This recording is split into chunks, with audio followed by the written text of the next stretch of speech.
Hi மக்களே, உங்கள் எல்லாருக்கிட்டேயும் நான் என்னை பற்றி தான் கேட்க போகிறேன். என்னை எந்த அளவுக்கு பிடிக்காது அப்படின்றது எனக்கு நேற்று தான் எனக்கு புரிஞ்சிச்சு. உண்மையாலுமே என்னுடைய எக்ஸ்கணவர்னே நான் சொல்லிக்கிறேன். ஹஸ்பண்ட் சொன்னால் அதுக்கு ஒரு தேவையில்லாத பேச்சு பேசுகிறீங்க.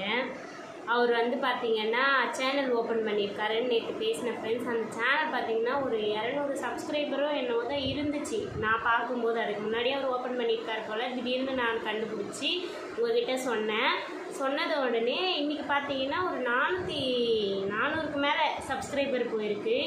அப்போ அவ்வளோ பேர் இங்கேருந்து தானே ஃப்ரெண்ட்ஸ் போயிட்டு சப்போர்ட் பண்ணியிருக்கீங்க. எதுக்காக போய் சப்போர்ட் பண்ணுறீங்க? எனக்கு ஒன்றுமே புரியவே இல்லை. நான் உங்களை சப்போர்ட் பண்ணாதீங்கன்னு சொல்கிறது எனக்கு எந்த ரூல்ஸும் கிடையாது. ஆனால் ஏன் அவ்வளோ பேர் அவரை விடவா நான் அவ்வளோ கெட்ட பொண்ணு? எனக்கு புரியல. நான் பண்ண தப்பை நானே உணர்ந்துட்டேன். இன்றைக்கி நான் நல்ல வழியில் சம்பாதிச்சிட்ருக்கேன் ஃப்ரெண்ட்ஸ். அவனை மாதிரி விட்டுட்டு ஓடிடலையே. நான் வந்தால் கூட அந்த பசங்களை பார்த்து என்னலையே. நான் அவர் வீடியோஸ்லாம் பார்த்துட்டு தான் இருந்தேன். லைவ் கூட நான் போய் பார்த்துட்டு தான் இருந்தேன். அவர் இன்றைக்கி அவங்க ஃபஸ்ட் ஒய்ஃபை தூக்கி வச்சு பேசுகிறாருல்ல, அப்போ போய் ஃபஸ்ட் ஒய்ஃபோட வாழ வேண்டியது தானே. எதுக்கு எங்கள் அக்காவை கஷ்டப்படுத்துகிறாரு? நான் எங்கள் அக்கா நல்லா வாழணும் தானே ஃப்ரெண்ட்ஸ் விட்டுட்டு வந்தேன். எனக்கு இருந்த மன தைரியத்தால் தான் நான் விட்டுட்டு வந்தேன். எந்த பொண்ணாலும் பெண்கள் ஃபஸ்ட்டு தைரியமாக இல்லாததுக்கு ரீசன் என்ன தெரியுமா? அவங்ககிட்ட வருமானம் இல்லை அப்படின்னு ஃபீல் பண்ணுறாங்க. உண்மையாலுமே ஆண்களை விட பெண்களால் வருமானம் நிறையாவே சம்பாதிக்க முடியும். நம்ம முயற்சி பண்ணணும்.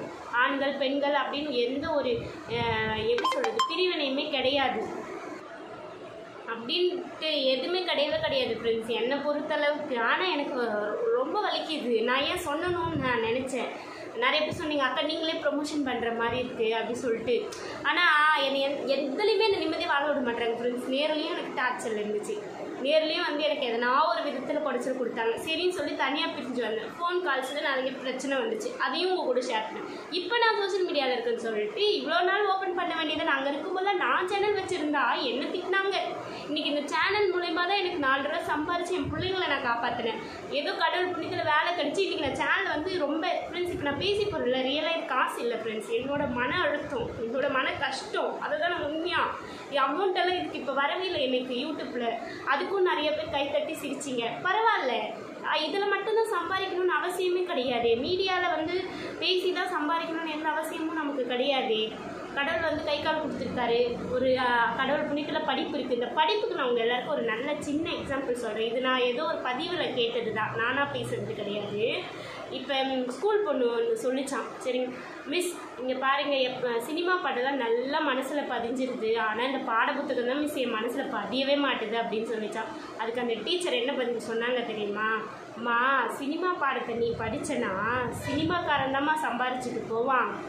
பாடத்தை நீ படித்தாதான் நீ சம்பாதிக்க முடியும்னு சொன்னாங்களாம். புரியுதுங்களா? படிப்போட வேல்யூ என்னன்னு புரியுதுங்களா?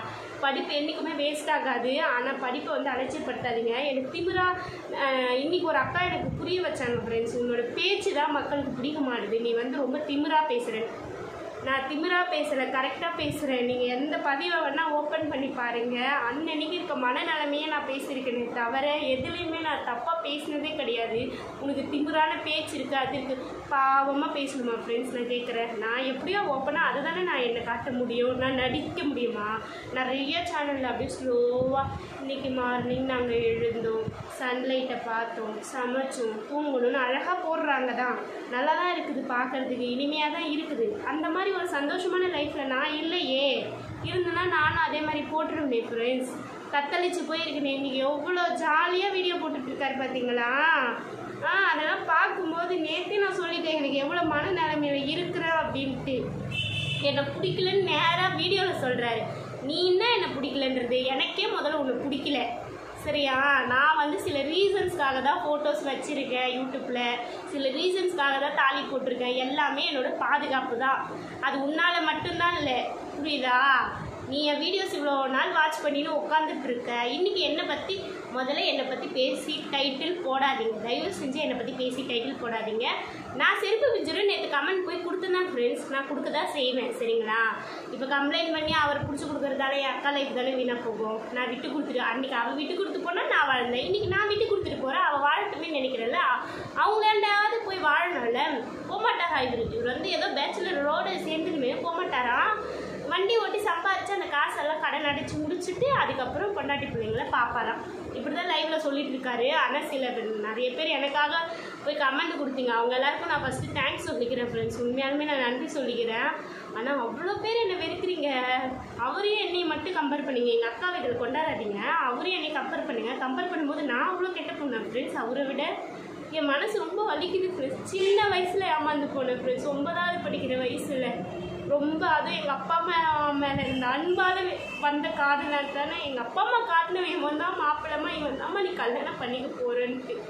நீங்கள் கல்யாணம் ஆகி ஒரு பொண்ணோட தொடர்பு பண்ணால் கள்ளக்காதல்ன்றீங்க. அப்போ முன்னாடியே கெட்டு போய் ஒரு திருமணம் பண்ணிங்கன்னா அது கள்ள திருமணம் தானே. அப்போ எங்கள் அக்கா போய் இருக்கும் நடந்தது கள்ள திருமணம் தானே. என்ன தானே மனசார காதலிச்சார், நானும் அவர் மனசார காதலிச்சேன் தானே. அதனால நீ இன்னைக்கு வரைக்கும் அவரை பற்றி குழம்பி பேசிகிட்டு இருக்கேன். நிறைய பேர் கண்டுக்காதீங்கம்மா, அவங்க லைஃப் பாரு, உங்களுக்கு வேலை இருக்குது, குழந்தைய பாருன்றீங்க. என்னால் முடியல ஃப்ரெண்ட்ஸ், கண்டுக்காமல் இருக்க முடியல. அவருக்கு கோமாளி மாதிரி பண்ணுறாரா இல்லை தெரிஞ்சு பண்ணுறாரா தெரியாமல் பண்ணுறாரா தெரியல. இவ்வளோ நாள் நான் முகத்தை பார்க்கல. இன்றைக்கி நான் வந்து சோஷியல் மீடியாவில் முகத்தை பார்த்த உடனே எனக்கு வலி வேதனை அதிகமாக இருக்குது. நான் ஸ்கிப் பண்ணிக்கலாம் இருக்கேன் ஃப்ரெண்ட்ஸ். பேசாமல் நான் கொஞ்ச நாள் வந்து யூடியூப் சைடே வராமல், எனக்கு ஃபோன் இருக்கிறதாலே பிரச்சனையாக வருது. அந்த ஃபோனே ஆஃப் பண்ணி வச்சிடணும்னு தோணுது. வேலை செய்கிறதால இது இருந்தே ஆகணும். தனியாக நம்ம குழந்தைங்கள பார்த்துக்கிறதாலே ஃபோனுன்றது ஒரு பாதுகாப்பாக நான் வந்து நினச்சி நான் பயன்படுத்திகிட்டு இருக்கேனே தவிர எனக்கு அதில் வந்து எனக்கு குறைச்சலாக இருக்குது. அந்த சேனலே வராத மாதிரி ரிப்போர்ட் பண்ணால் கூட மனசு திரும்ப போய் பார்க்கலாமா அப்படின்னே தோணுது சேனலை. எனக்கு என்னால் முடியல ஃப்ரெண்ட்ஸ். அது நான் ஒன்றே சொல்கிறேன், என்னோடய வீடியோவுக்கு பார்த்தீங்கன்னா ஒரு 100 பேர் 110 பேர் லைக் போட்டிருக்கீங்க. ஒரே நாளே 400 பேர் எப்படி அங்கே போனீங்க எனக்கு ஒன்றுமே புரியல ஃப்ரெண்ட்ஸ். நான் பேசுனது மூலிமா போயிட்டு நீங்கள் எதாவது 4 பேர் திட்டுவீங்கன்றதுக்காக தான் நான் மெயினாக சொன்னேனே. திட்டணும், எல்லோரும் அசிங்கப்படுத்தணும், இவ்வளோ ஒரு ஜென்மம் நடமாடுது அப்படின்னு சொல்லி நிறைய சட்டத்திட்டங்கள்லாம் இருக்குது. ஆனாலும் அதெல்லாம் வந்து எக்ஸிக்யூட் பண்ணுறதில்ல. பட் என் கூட இருக்க ஃப்ரெண்ட்ஸுங்களாம் நிறைய பேர் சொன்னாங்க ஃப்ரெண்ட்ஸ், போக்கோவோன்ட்டு ஏதோ ஒரு சட்டம் இருக்காம், தானாகவே நடவடிக்கைகள் எடுப்பாங்க அப்படின்னு சொன்னாங்க. அந்த மாதிரி ஏதாவது எடுத்தால் கூட நல்லதாக இருக்கும்னு எனக்கு தோணுது. அவர் பாவம் தயவுன்னு சொல்லாதீங்க. நீங்கள் எதை வச்சு பாவம் சொல்கிறீங்க? அவ்வளோ இதுவாக ஃப்ரெண்ட்ஸ் நான் பண்ணிவிட்டு எவ்வளோ வந்து 3ஆவது திருமணம் பற்றி எல்லாரும் கேள்வி கேட்குறீங்க. எவ்வளோ தென்னவட்டாக பதில் சொல்கிறாரு பார்த்தீங்களா? அவர் வந்து வீட்டோட மாப்பிள்ளையாக வச்சுக்கிறனாங்களாம், பணம் நிறைய கொடுக்குறேன்னாங்களாம்.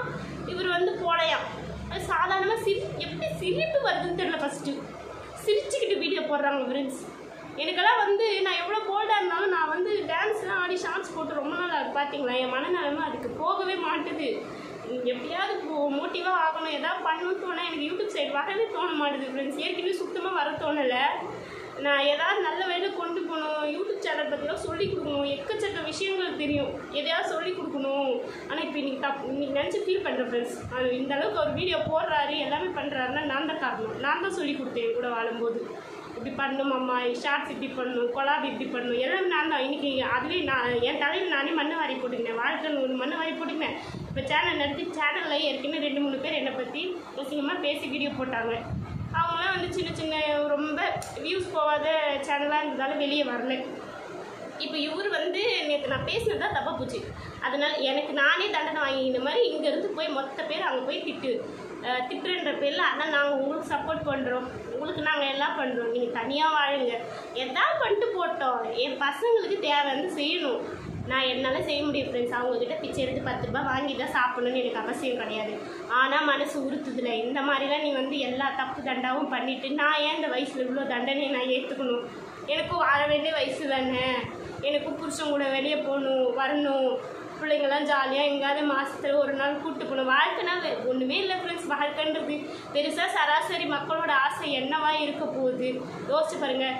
சம்பாதிக்கணும், வாரத்தில் ஒரு நாள் கறி மீன் சாப்பிடணும், மாதத்தில் ஒரு நாள் எங்கேயாவது வெளியே போயிட்டு வரணும் குழந்தைங்களோட, ஏதோ பிடிச்சத வருஷத்தில் ஒரு புது ட்ரெஸ்ஸாவது எடுத்துக்கணும், குட்டியாக ஏதாவது நகை சேர்த்து வைக்கணும், ஒரு கார் வாங்கணும், அதுக்கப்புறம் எங்கேயாவது லாங்காக ட்ராவல் போகணும். இந்த மாதிரி பேசிக்கான ஆசை தான் மக்களுக்கு இருக்கும். இது தப்புன்னு சொல்லவே கூடாது. அதுக்காக உழைக்கணும், கஷ்டப்படணும், கஷ்டப்பட்டுட்டு அதுக்கான எப்படி சேர்த்து வைக்கணும் தெரியணும். கண்டவனுக்கு சாட்சி கையெழுத்து போட்டு விட்டுட்டு இன்றைக்கி என்ன தொண்டை தண்ணி வந்து யூடியூப்பில் எத்தனை பேர் திரும்ப அசிங்கமாக பேசுகிறாங்க. ஃபஸ்ட்டு இதுக்கெல்லாம் காரணம் ஏன் திரும்ப? நீ வந்து இந்த மாதிரிலாம் பண்ணாமல் இருந்திருந்தேன்னா நான் யூடியூப்கே வந்திருக்க மாட்டேன். முதல்ல யூடியூப் நான் நல்லா தான் நடத்தினேன். ஆரம்பத்தில் நான் சமையல் போட்டுக்கிட்டு நான் யாருன்னே தெரியாமல் இருந்துச்சு. என்றைக்கோ ஒரு நாள் ஒரு 5 ரூபா 10 ரூபா சம்பாதிச்சு கூட பரவாயில்ல, நிம்மதியாக போயிருந்துருக்கும் சேனலு. இன்னைக்கு குடும்பத்தையே அசிங்கப்படுத்துகிற மாதிரி நான் ஒரு சைடு பேசிகிட்டு இருக்கேன், இப்போ நீ ஒரு சைடு பேச ஆரம்பிச்சிட்டேன். நீ எவ்வளோ நாள் பேசுறியோ பேசு, உனக்கு என்ன ரூல்ஸ் அண்ட் ரெகுலேஷன் தெரியும்? யூடியூப்லேயே உன் சேனலை எடுத்துகிட்டு போயினே இருக்க போகிறாங்க.